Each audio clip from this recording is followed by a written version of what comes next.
welcome to the Big D Breakdown. I am your host, Larry Leese. Today we're diving into the latest headlines from around AT&T Stadium. But first, we'd like to thank our sponsor, Poddex, for sponsoring this episode. Check them out today at poddex.com and use the promo code Larry21 for 10% off your order. And also, I'd like to thank Game Time. If you're looking for tickets to the next Cowboys game, whether it be preseason or seasonal games, check them out today. Use the link in the description to help support the Big D Breakdown. Now let's move on to today's first topic. Thursday was a big day for the NFL. The exact schedule for all 32 teams was revealed. The league and its analysts were busy breaking down the most exciting games, talking to players, coaches, and others from around the league. The NFL wanted to talk to a member of the Dallas Cowboys, and they picked a pretty good one, Micah Parsons. In the network's scheduled release coverage, Cowboys legend Michael Irvin did a phone interview with the Defensive Rookie of the Year. The former first-rounder appeared to be taking the call from his man cave, which displays several NFL jerseys from guys like Amari Cooper and Ezekiel Elliott. So naturally, Irvin wanted to know why Parsons didn't have a number 88 jersey in his collection. The 22-year-old hilariously told Irvin to send him one. After that, the first question the Hall of Famer asked was what specifically jumped out to Parsons about the schedule. Like for many, it was those first 2 weeks. The linebacker said the first thing he saw was that his team would have to face two strong opponents in the Buccaneers and Bengals back to back. Parsons admitted it would be exciting to start, and that beating those two Super Bowl caliber teams would be a big accomplishment for the Cowboys. The linebacker admitted that he had big eyes when his first game as an NFL player was against Brady last year. This time around, he's just ready for the rematch. As far as the Bengals, Parsons knows that since he brings a lot of young talent, but as always, it doesn't scare him. Parsons said he's excited to go up against Joe Burrow, since the young QB is a guy he's been watching for a long time. After those two tough matchups, the Cowboys head east to face the Giants for the first time. Once again, Parsons pointed out something many analysts have as well. Joe Schoen, for his name, and his crew had a great offseason in terms of securing and drafting talent. Parsons said his team needs to be ready to slow their rivals down because Dallas, quote, can't expect the same team from last year. This is an excellent point given his team sailed through games against New York last season. Irvin's last question was one many are curious about, schedule aside. The three-time Super Bowl champ wanted to know how the rookie plans to improve in his second year after a stellar first year in the league. This is what Parsons had to say, quote, I have to act like I got amnesia, forget everything I had last year and kind of restart and restructure everything. I'm going to still put in the same work and try to do better than I did last year. I just have to erase everything I did. Don't let anything get to my head and just go to work. What a great mentality. For a guy as young as Parsons, the linebacker has always shown immense focus and determination. He's not basking in the 12-5 record or his numerous accolades. He's ready to start over and do even more next season. Let's hope that mindset rubs off on his teammates too. And now, let's move on to our next topic. We're going to take a look at the easiest stretch of games on the Cowboys' upcoming schedule. We already know that according to metrics sent out by the NFL, the Cowboys are said to be tied with the Washington Commanders for the easiest 2022 schedule in the league.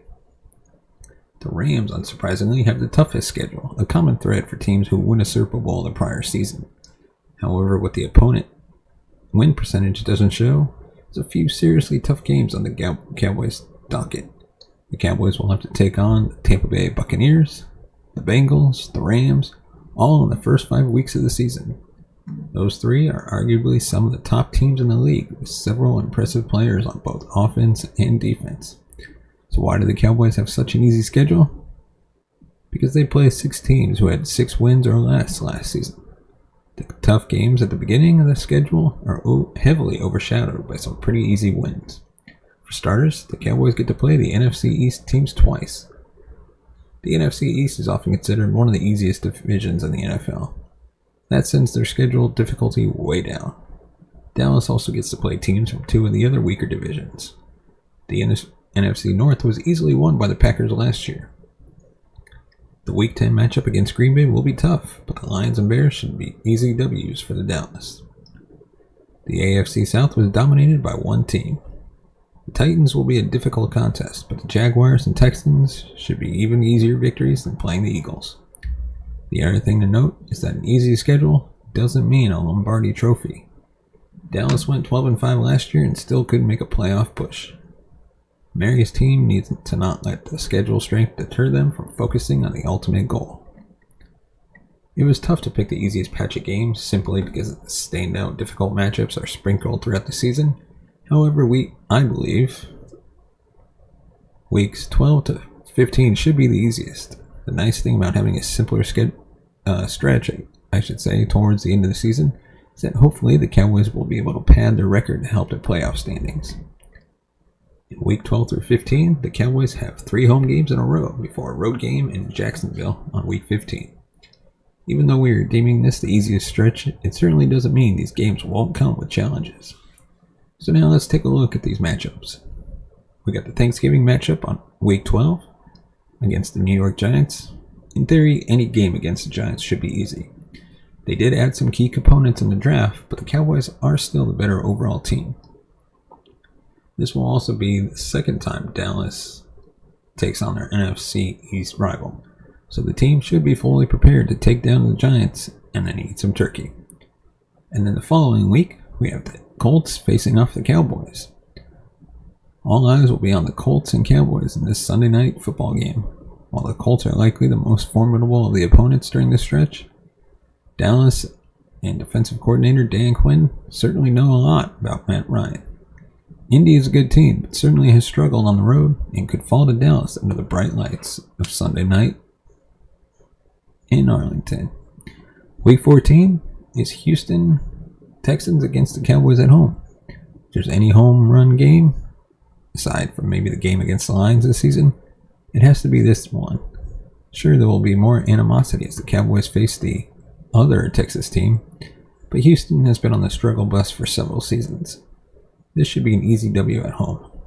And then finally, we got the Week 15 matchup against the Jacksonville Jaguars in Jacksonville. Road games are never easy, but this is arguably Dallas's easiest away game outside of the NFC East. The Jaguars have made big moves in firing Urban Meyer and securing high-level talent, but it's hard to imagine this team making that big of a turnaround. Hopefully, this away game gives the Cowboys a big confidence boost to end the rest of their season strong.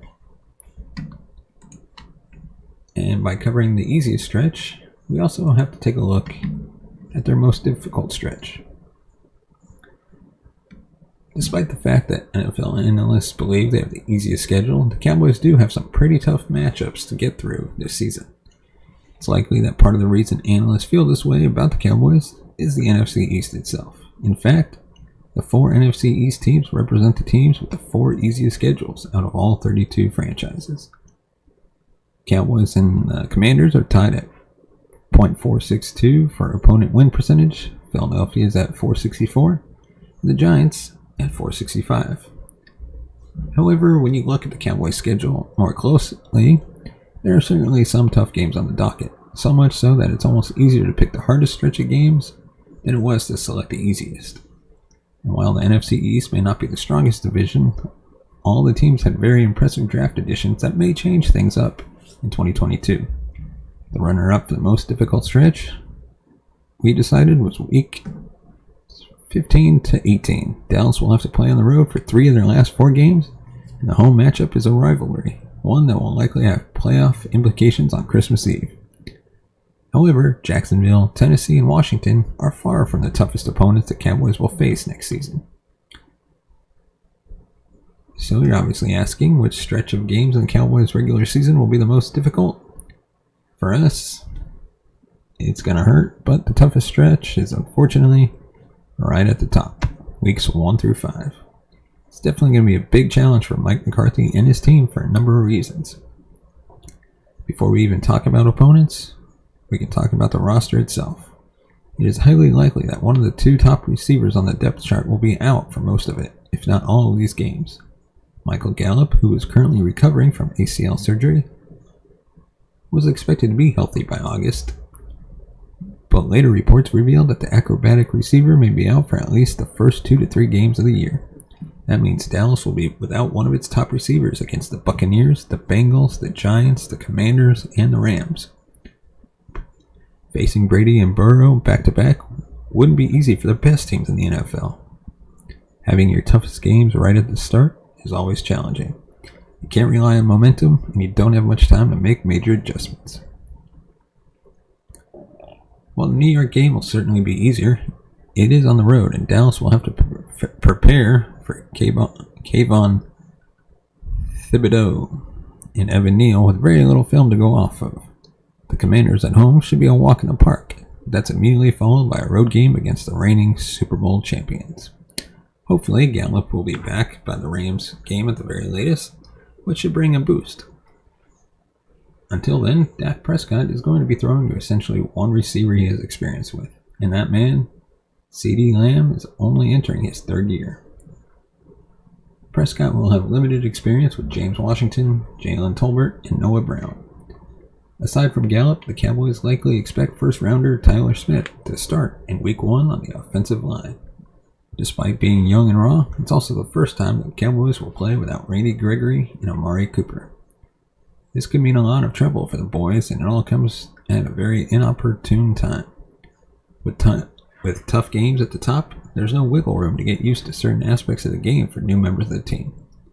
The good news is, these 5 games will surely show us who the 2022 Cowboys are. It will show fans how hungry this team is and what they were able to put together in the offseason.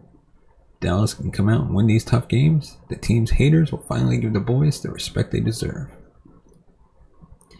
In the NFL, coming out strong and setting the tone is huge.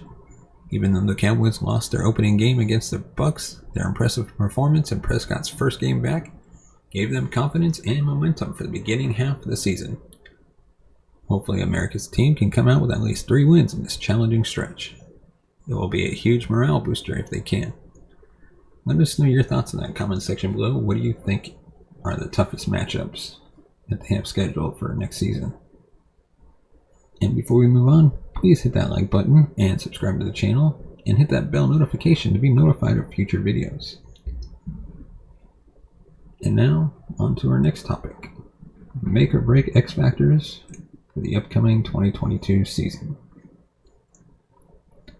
The Dallas Cowboys have made some serious changes to the roster this offseason. They've lost some players, added some depth pieces, and drafted and signed a long list of prospects and undrafted free agents. Now that they are starting to build a roster, there are still questions to be answered. Some of the Cowboys' issues lie in the play calling and coaching, but some have to do with the play itself. So what are some key things the Cowboys need to do or fix in order to have success in 2022? In this segment, we're going to take a look at 3 things on the offensive and defensive side of the ball that could make or break the season for America's team. Some of these X factors are coaching specifics, and others are about player performances. If these 6 things end up going well for the Cowboys, this could be the year that the team has a turnaround and makes it past the first round of the playoffs. If not, fans could be looking at another long and unsuccessful season. Building a roster is one thing. Figuring out the final 53-man roster will be an important piece towards success in 2022. However, it's how those 53 men play and execute week after week that makes or breaks a season. These are 3 major components on offense and defense that could make or break the upcoming season. So first, we're going to take a look on the offensive side of the game. So starting off, we have Tyler, apologies for saying this name wrong, Tyler Biadasz' pass protection. Nothing is more frustrating and difficult to handle for a quarterback than a pass rusher coming right up the middle. Quarterbacks are used to defenders on the outside trying to get them, but when there's a defender right in their face and they have nowhere to get out of the pocket, it's a confidence killer. Last Last season, we saw this happen quite a few times from Tyler, who wasn't able to handle his man and got pushed back into the lap of Dak Prescott. He's also had some problems recognizing and calling out protections along the line, which led to free rushers that would be able to make plays. His play in pass protection needs to get a lot better. The Cowboys will have 2 new full-time starters and can't afford to be worried about Tyler holding up at pass protection, with rookie Tyler Smith starting next to him and Terrence Steele at right tackle handling pass rushes.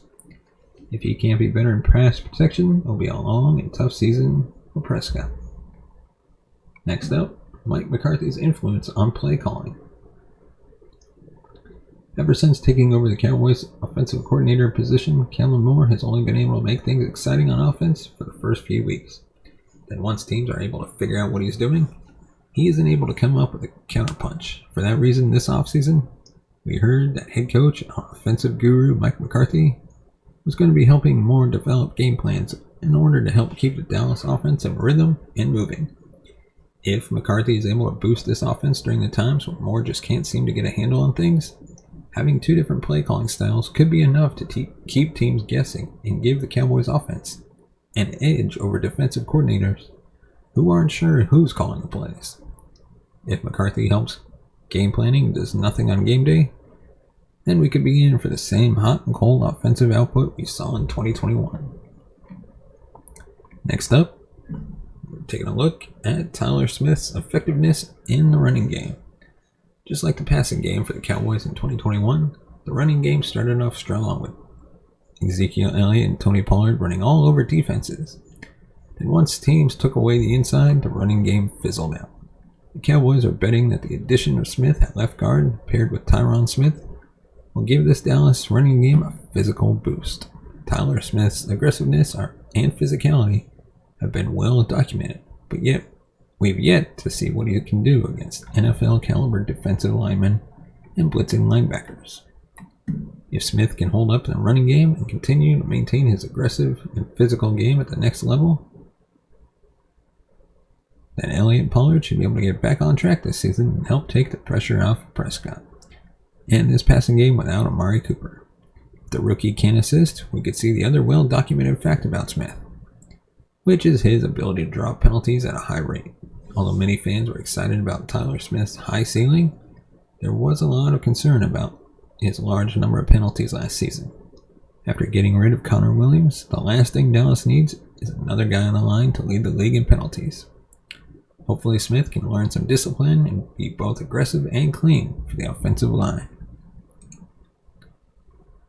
And now, on to the defensive X factors.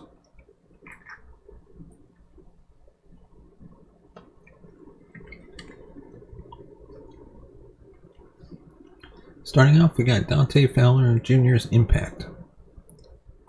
The loss of one of the team's most talented pass rushers in Randy Gregory could be devastating.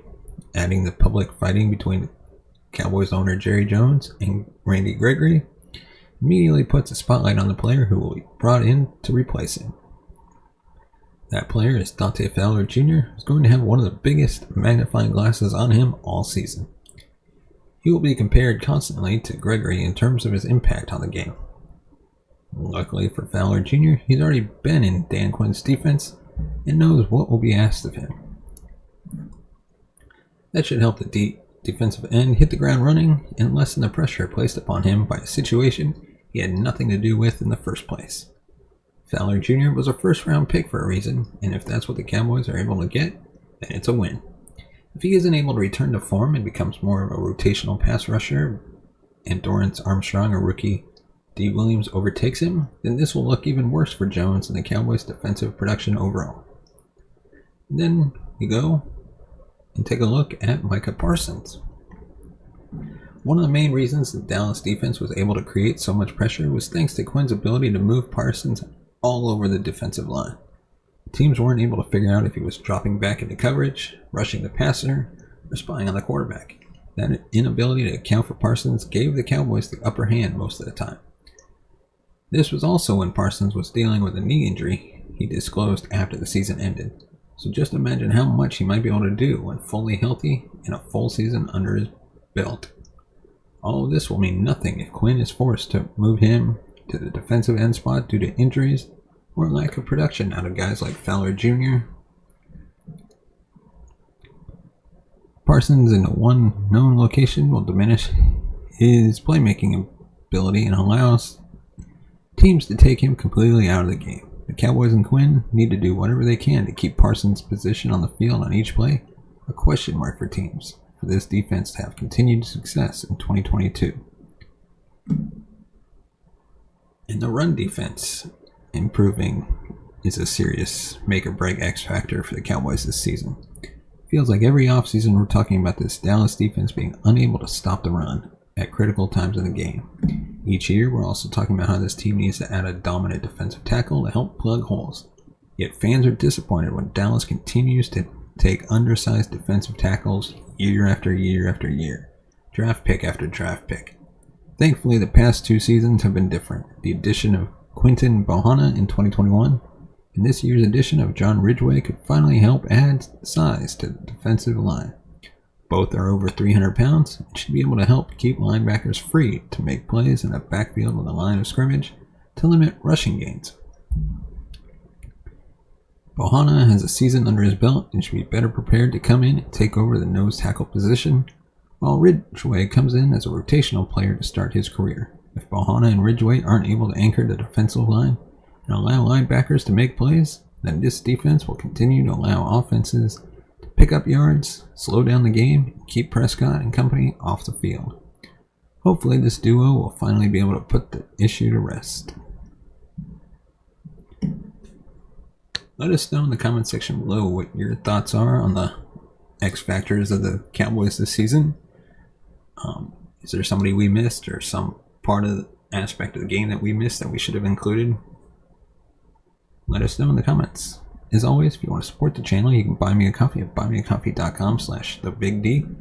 Money you send in goes directly into the podcast. I don't really use it as a salary. I use it strictly to upgrade the content, upgrade our equipment, bring in new hosts, and possibly pay them if we make enough money to afford that. Your support helps that channel grow and helps our channel be able to take it on the road eventually. We'd actually love to take this show to AT&T Stadium, record from there, take it to off-season games, or not off-season, excuse me, away games. And with your help, we can make that dream a reality. And as always, thank you so much for watching and listening, and we will see you next week.